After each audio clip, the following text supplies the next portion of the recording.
తాకట్లో ఉన్న బంగారాన్ని విడిపించి ఆ రోజున మార్కెట్ ధర కట్టి మిగిలిన డబ్బును మీకు అందిస్తుంది కొమ్మూరి గోల్డ్.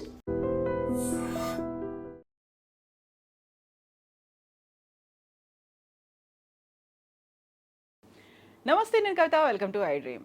ఐపీఎల్లో బోల్డ్ అన్ని విచిత్రమైనటువంటి ఇన్సిడెంట్లు కనిపిస్తున్నాయి. ఒకవేళ హైయెస్ట్ స్కోర్ అనేది స్కోర్ అయింది అంటే దానికి తగ్గట్టుగా ఇమ్మీడియట్ డేనే లోయెస్ట్ స్కోర్ కూడా కనిపిస్తుంది. అండ్ రెగ్యులర్ ఫార్మేట్లో కనిపించని ఇంపాక్ట్ ప్లేయర్ కూడా ఐపీఎల్లో ఉన్నారు. For the first time IPL చరిత్రలోనే నిన్న ఈ సీజన్లో సూపర్ ఓవర్ కూడా అయింది. మిగతా మ్యాచ్లకి ఐపీఎల్కి ఉన్నటువంటి తేడాలేంటి? పక్కా కమర్షియల్ ఫార్మేట్ అయినప్పటికీ ఫ్రాంచైజీలో ఒత్తిడి ఉంటుంది, లాబియింగ్ అనేది ఉంటుంది, దానివల్ల రూల్స్ కూడా మారుతుంటాయి అనేటువంటి మాటలు ఇవన్నీ ఎందుకు వినిపిస్తున్నాయి? మనతో పాటుగా ఉన్నారు స్పోర్ట్స్ లవర్ రామచంద్రన్ గారు. హలో అండి. హలో, నమస్తే, ఎలా ఉన్నారు? బాగున్నా madam. So welcome to our I dream. IPL ఆబ్వియస్గా మీరు చూస్తూనే ఉంటారు. ఈ ఐపీఎల్ని చూసినప్పుడు నిన్నటి మ్యాచ్ 9th or 10th ఆ రెండు ప్లేస్ల కోసమే జరిగినటువంటి కాంపిటీషన్లా అనిపించింది. కేకేఆర్ వర్సెస్ ఎల్ఎస్జి అనేది. ఆ మ్యాచ్లో మీకు మోస్ట్ ఇంపార్టెంట్ థింగ్ అనిపించింది ఏంటి, క్రూషియల్గా ఉంది? అంటే ఇది గతంలో చూస్తే కేకేఆర్ మీద ఎల్ఎస్జి గేమ్ గెలుచున్నారు. సో ఇది ఒక రివెంజ్ డ్రామా అని చెప్పుకోవచ్చు. జనరల్గా ఇప్పుడు ఈ ఐపీఎల్లో చూస్తుంటే హై స్కోర్ గేమ్లు జరుగుతున్నాయి. అంటే మామూలుగా ఐసీసీ ఈవెంట్లో జరిగే వాటికి ఐపీఎల్లో ఉన్న వాటికి తేడా ఏంటంటే వాళ్ళు హోమ్ గ్రౌండ్ అడ్వాంటేజ్ అనేది ఉంటుంది. ఇప్పుడు సపోజ్ ఢిల్లీ వర్సెస్ పంజాబ్ తీసుకుంటే ఢిల్లీ వాళ్ళు కేఎల్ రాహుల్ అద్భుతంగా ఆడాడు. 67 బాల్ 152, అందులో 16 4లు 9 6లు సూపర్. నాకు అంటే వన్ సైడ్ డీసీ గెలిచింది అనిపిస్తుంది. కానీ మ్యాచ్ అయిపోయిన తర్వాత సెకండ్ ఇన్నింగ్స్ స్టార్ట్ అయ్యేటప్పుడు శ్రేయస్ అయ్యర్ ఏం చెప్పాడంటే వీళ్ళు 264 కొడితే మనం కొట్టలేమా అని కాన్ఫిడెంట్ ఇచ్చాడు. ఇచ్చి ఓపెనర్స్కి ఏం చెప్పాడంటే మీరు అటాక్ చేయండి, మీరు పవర్ ప్లేలో 100 దాటితే కనుక మనం గేమ్లో ఉంటాం, మేము చూసుకుంటామని కాన్ఫిడెంట్ ఇచ్చారు. అంటే అక్కడ గ్రౌండ్ కూడా దట్ ఫ్లాట్ వికెట్ అనమాట, అంటే సిమెంట్ రోడ్డు, ఇక ఏ స్వింగ్ టర్న్ ఏముండదు. సో అది చూసుకొని ప్రభాన్ సింగ్, ప్రియాంష్ అయ్యర్ రెచ్చిపోయారు. పవర్ ప్లేలోనే అవును 116 వచ్చినాయి. అంటే చూడండి ఎంత విధ్వంసకరంగా ఆడారు.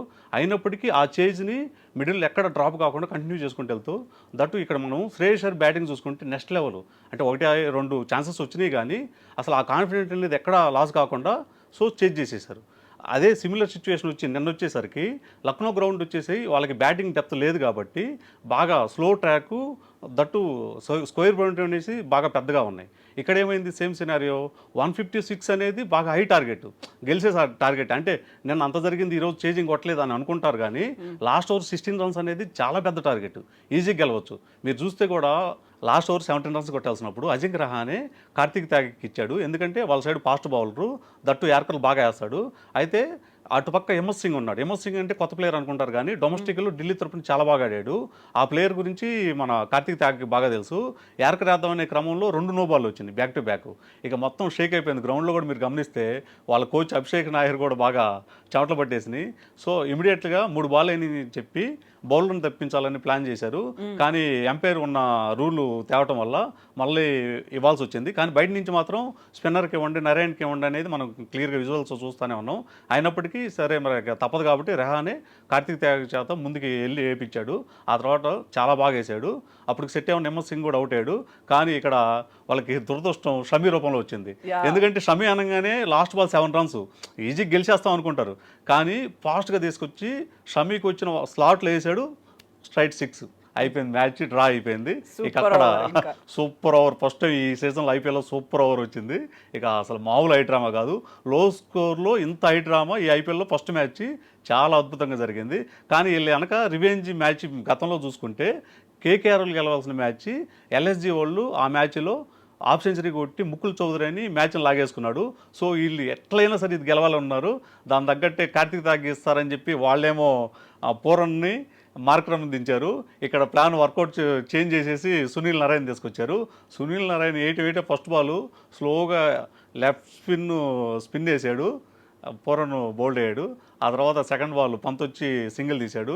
ఇక థర్డ్ బాల్ 4 బాల్స్ ఉన్నాయి, కొట్టొచ్చు అనుకుంటే అటాకింగ్ దిగాడు మార్క్రమ్. కానీ లాంగ్ ఆన్ అద్భుతమైన క్యాచ్, రన్నింగ్ క్యాచ్ తీసుకొని ఆయన బౌండరీ దాడుతూ వెళ్తాడు అనిపించే లోపల బాల్ తీసుకొచ్చి ఇతన్ని లాంగ్ ఆన్లో అతను చూశాడు రింకు సింగ్ బాల్ విసిరేయటం, అవుట్ అవటం ఫటాఫట్ జరిగిపోయింది. 2 రన్స్ అనగానే అద్భుతమైన ఫీల్డింగ్ చేసిన పోవెల్కి మన రింకు సింగ్ ఓపెనర్కి ఇచ్చారు. ఫస్ట్ బాలే రింకు సింగ్ 4 కొట్టి ముగించాడు. రింకు సింగ్ కూడా చాలా చాలా బాగా ఆడారు. అందులో క్యాచ్లు కావచ్చు, ఆయన చేసినటువంటి బ్యాటింగ్ కావచ్చు, ఎక్స్ట్రాడినరీ నిన్నటి మ్యాచ్లో అయితే. అసలు అద్భుతం. ఎందుకంటే అసలు మ్యాచ్లో రావడానికి కారణమే రింకు సింగ్. ఏదైతే ఆ దిగ్వేష్ బౌలింగ్లో లాస్ట్లో బ్యాక్ టు బ్యాక్ 4 సిక్సెస్ కొట్టాడో అది మ్యాచ్ టర్నింగ్ పాయింట్. 156 ఈజీ అని ఉన్నారు కానీ ఖచ్చితంగా అక్కడే వాళ్ళు గేమ్లోకి వచ్చారు. దాన్ని ఫుల్ బ్యాక్ చేసుకుంటూ లాస్ట్ దాకా తీసుకొచ్చారు. మ్యాచ్లో కూడా క్యాచ్లు మీరు అన్నట్టు అసలు ఆ 4 క్యాచ్లు అయితే అద్భుతం, అసలు హైలైట్. ఎందుకంటే లాస్ట్లో ఆ క్యాచ్కి మిస్ అయినా కూడా మళ్ళీ గేమ్ చేంజ్ అయ్యారు. అది ఖచ్చితంగా నిన్న వన్ మ్యాన్ షో అంటే రింకు సింగ్ అనే. అయితే కరెక్ట్గా నిన్నటి కంటే ముందు రోజు సవాయ్ మాన్సింగ్ స్టేడియం జైపూర్లో జరిగినటువంటి మ్యాచ్తో అక్కడ ఉన్నటువంటి ఫ్లడ్ లైట్స్ అనేవి ప్రాపర్గా లేదు, కళ్ళకి ఎదురుగా పడుతున్నాయి, ఫీల్డర్లు క్యాచ్లు తీసుకోలేకపోతున్నారు, అలాంటి మిస్ అయినవి చాలా ఉన్నాయి.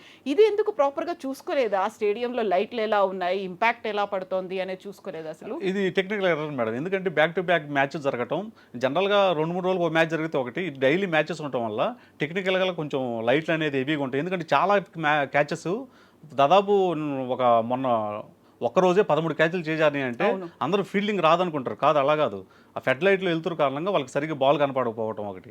సో ఇంపాక్ట్ ప్లేయర్ అనేది నిజంగా ఇంపాక్ట్ చూపిస్తున్నారా? రెగ్యులర్ దాంట్లో ఫార్మేట్లో లేనిది ఐపీఎల్లో ఎందుకు? మీరు కరెక్ట్గా అడిగారు మేడం. ఎందుకంటే ఇంపాక్ట్ ప్లేయర్ అనేది ఒక రకంగా చూస్తే జీనియస్ థాట్, రెండో రకంగా చూస్తే ప్రాబ్లమాటిక్. ఫస్ట్ జీనియస్ థాట్ ఎందుకంటే ఇప్పుడు గేమ్ అనేది మెయిన్ టీములకి లాస్ట్లో వచ్చినప్పుడు మెయిన్ బ్యాట్స్ ఎవరున్నారు బౌలరు, ఎవరి మీద ఎవరు అటాక్ చేయొచ్చు. సపోజ్ ఒక 2 అవర్స్లో 25 to 30 కొట్టాల్సినప్పుడు వాళ్ళ బ్యాక్ స్ట్రెంత్లో మంచి బ్యాట్స్మెన్ దించి మ్యాచ్ ముగిస్తున్నారు. ఇది ఇంతకుముందు అలా ఉండేది కాదు. దాన్ని యూజ్ చేసుకొని అలాగే బౌలింగ్ ఉన్నప్పుడు సపోజ్ బుమ్రా ఉన్నాడు, లేకపోతే ఒక యార్కర్ స్పెషలిస్ట్, లేకపోతే మన హైదరాబాద్కి ఈ మధ్య బాగా వేస్తున్నాడు షాకిబ్ హుసేన్ కానీ ఇషాన్ మలింగ కానీ, ఇలాంటి వాళ్ళు ఉన్నప్పుడు 10 runs కూడా సేవ్ చేయగలుగుతారు. సో ఇంపాక్ట్ ప్లేయర్ అనేది వాడుకున్న టీంకి కరెక్ట్గా యూజ్ అవుతుంది. ఇంకో రకంగా ప్రాబ్లమాటిక్. ఎందుకంటే రెగ్యులర్ ఫార్మేట్లో ఏంటంటే ఒక 6 బ్యాట్స్మెన్లు అవుట్ అయిన తర్వాత ఒక 2 ఓవర్లకు ఒక 25 runs ఉంటే ఈజీగా మ్యాచ్ గెలవాలి. కానీ ఇక్కడ సినారియో ఏమవుతుంది, వాళ్ళకున్న బెంచ్ స్ట్రెంత్ వల్ల మ్యాచ్ చేంజ్ అయిపోతుంది. సో ఒక రకంగా జీనియస్, ఇంకో రకంగా ప్రాబ్లమాటిక్. సో స్టార్టింగ్లో దీని గురించి ధోని గారు, మన రోహిత్ శర్మ, విరాట్ కోహ్లీ కానీ మన వీళ్ళందరూ వ్యతిరేకించారు. కానీ సో అలవాటు అయిపోయింది, ఎందుకంటే జరుగుతున్నాయి. సో ఇది మెయిన్గా కార్పొరేట్ ఫ్రాంచైజీ లీగ్ కాబట్టి ఎంటర్టైన్మెంట్ కావాలి. సో ఆ దిశగా ఇంపాక్ట్ రూల్ తీసుకెళ్తున్నారు. ఇది మనం చెప్పేది కాదు, ఫైనల్గా ఎంటర్టైన్మెంట్ కావాలి కాబట్టి ఇంపాక్ట్ ప్లేయరు రన్నింగ్లో ఉంటుంది. రిటైర్డ్ హార్ట్ అనేవాళ్ళు ఉండేవాళ్ళు గతంలో. వీళ్ళు ఒకవేళ మళ్ళీ ఆడలేకపోతున్నాము అనుకుంటే ఇంకొక ప్లేయర్ వచ్చి ఆడేవాళ్ళు. ఒకవేళ అందరూ అవుట్ అయిపోతున్నారు అనుకున్నప్పుడు ఆ రిటైర్డ్ హార్ట్ని మళ్ళీ పిలిపించుకొని ఆడతావా లేదా లేకపోతే డిక్లేర్ చేసేవాడు. రిటైర్డ్ హార్ట్ కాకుండా ఇక్కడ ఇంపాక్ట్ ప్లేయర్ అనేది బోల్డ్ అంత ఇంపాక్ట్ అయితే చూపిస్తుంది. గెలుపు ఓటములన్నీ వాళ్ళే డిసైడ్ చేసేస్తారు. కరెక్ట్గా చెప్పారు మేడం. ఎందుకంటే ఇప్పుడు 6 బ్యాట్స్మెన్లు ఉన్నారు, వాళ్ళ తగ్గట్టు బౌలింగ్ స్ట్రెంత్ ఏంది, ఎవరిని ఎప్పుడు తేవాలి అనేది ఒక ప్లాన్ ఉంటుంది. కానీ ఈ ఇంపాక్ట్ రూల్ రావడం వల్ల ఈ బౌలర్లు చివరిలో ఎవరు మిగిలి ఉన్నారు, స్పిన్ మిగిలి ఉంటే లెఫ్ట్ హ్యాండర్ బ్యాట్స్మెన్ రావాలా, లేకపోతే ఫాస్ట్ బౌలింగ్ ఉంటే ఇన్నోవేటివ్ షార్ట్స్ ఆడతారు, ఇన్నోవేటివ్ షార్ట్స్ ఆడేవాళ్ళు రావాలా అనేది ప్లాన్ చేసుకొని దించుతున్నారు. ఇది ఒక రకంగా బౌలింగ్ టీంకి ఖచ్చితంగా డిసడ్వాంటేజే. కాకపోతే ఇది కంప్లీట్ ఎంటర్టైన్మెంట్ లీగ్ కాబట్టి సో అందరూ యాక్సెప్ట్ చేస్తున్నారు. అండ్ కమర్షియల్ కూడా కాబట్టి అక్కడ ఫ్రాంచైజీ ఓనర్స్ లేకుంటే వీళ్ళందరూ యాక్సెప్ట్ చేస్తున్నారా, ఎవరికి ఎక్కువ ఓటు ఉంటుంది. ఆబ్వియస్గా ఇంపాక్ట్ ప్లేయర్ ఉండడం వల్ల లాభమే ఎక్కువ ఉంది కదా మేడం. ఇప్పుడు సినిమాకి వెళ్తాం, మా సీన్లు ఫైట్లు ఎక్స్పెక్ట్ చేస్తున్నప్పుడు ఇప్పుడు ఈ ప్రతి బాల్ ఇప్పుడు ఉన్న పరిస్థితిలో ఈ బాల్ ఎందుకు 6 బాల్ అన్నట్టు చూస్తున్నప్పుడు బ్యాట్స్మెన్ సైడే ఫేవర్గా ఉన్నారు కానీ బౌలర్ సైడ్ ఎవరు చూడట్లేదు. ఈరోజు ఓవర్కి 10 runs అనేది ఒకప్పుడు ఓవర్కి 6 ఇచ్చినట్టు అయిపోయింది.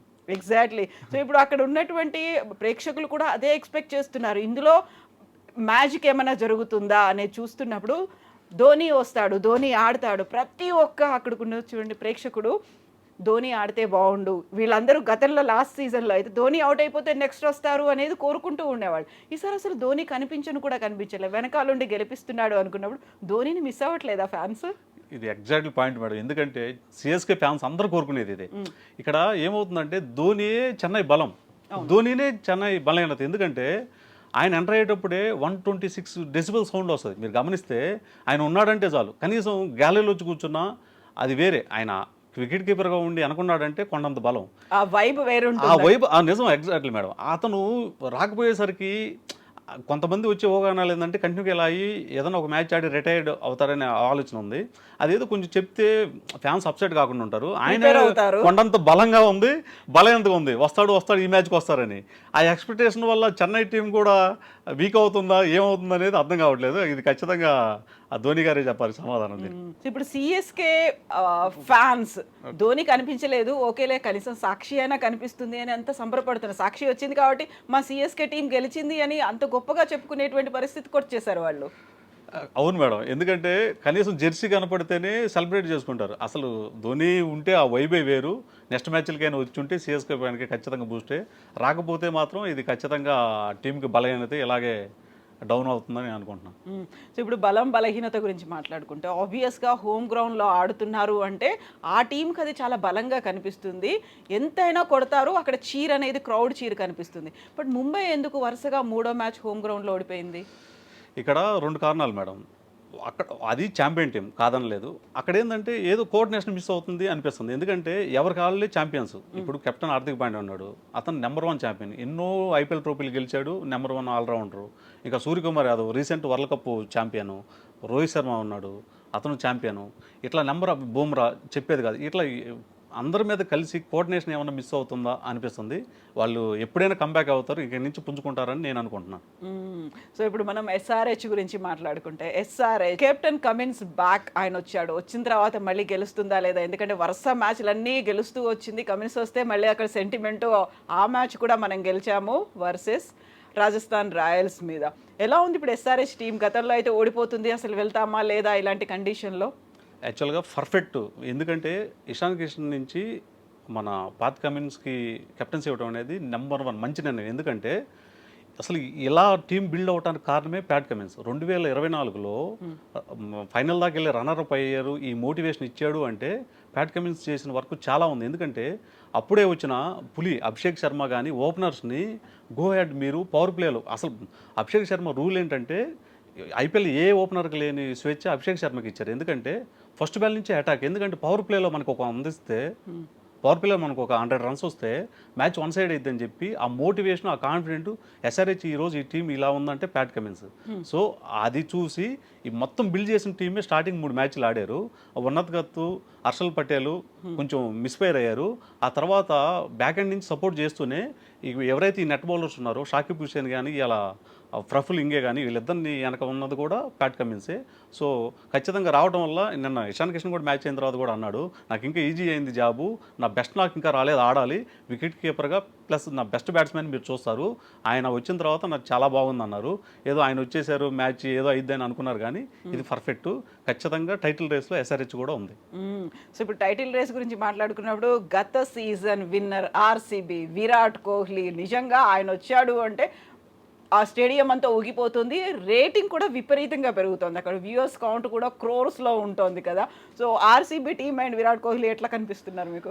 అసలు కన్సిస్టెన్సీ లాస్ట్ 19 ఇయర్స్గా విరాట్ కోహ్లీ అంటేనే ఒక కన్సిస్టెన్సీ. ఎందుకంటే 37 ఇయర్స్లో ఈరోజు ఆరెంజ్ క్యాప్ రేస్లో ఉన్నాడు. 15 ఇయర్స్ మన బొట్టోడు వైభవ్ సూర్యవంశీ కానీ పులి అభిషేక్ శర్మ వీళ్ళతో పోటీ పడతా రేస్లో ఉన్నాడంటే నిజంగా తను అప్పటి నుంచి ఎప్పుడైతే స్టార్టింగ్లో ఇంత బాగా ఆడేవాడు కదా, 20-30 రన్స్ కొట్టేవాడు. ఎప్పుడైతే 2010 ఆ టైం నుంచి స్టార్ట్ చేశాడు, తన డైట్ ఫిట్నెస్ ఇప్పటికీ ప్రతిరోజు ఆ కమిట్మెంట్ మీద వెళ్తున్నాడు. కాబట్టి లాస్ట్ మ్యాచ్లో కూడా చూడండి మీరు 81 రన్స్ కొట్టిన తర్వాత కూడా అప్సెట్ అయ్యి తను చిరాకుతో వెళ్తున్నాడు. ఎందుకు అవుట్ పోయాను ఇంకా అసలు ఆ ఫైర్ చూడండి, ఆ కసే తను ఇంకా ముందుకు నడిపిస్తుంది. ఆ తనతో ఉన్న ప్లేయర్లో తను ఒక్కడే ఇప్పుడు ఇంకా కంటిన్యూ అవుతున్నాడు అంటే ఆ పరుగుల దాహమే. ఇక్కడ మీరు అభిషేక్ శర్మ విరాట్ కోహ్లీతో పాటుగా వైభవ్ సూర్యవంశీ పేరు అనేది పెట్టారు. వైభవ్ సూర్యవంశీ సెంచరీలు కొడుతున్నాడు. రాజస్థాన్ రాయల్స్లో టాప్ ఆడుతోంది ఎవరు అంటే వైభవ్ సూర్యవంశీ మీదే రాజస్థాన్ రాయల్స్ డిపెండ్ అయినట్టు. వైభవ్ సూర్యవంశీ ఆ కన్సిస్టెన్సీ కావచ్చు, ఫ్యూచర్లో కూడా లాంగ్ రన్ అనేది ఉంటుందంటారా?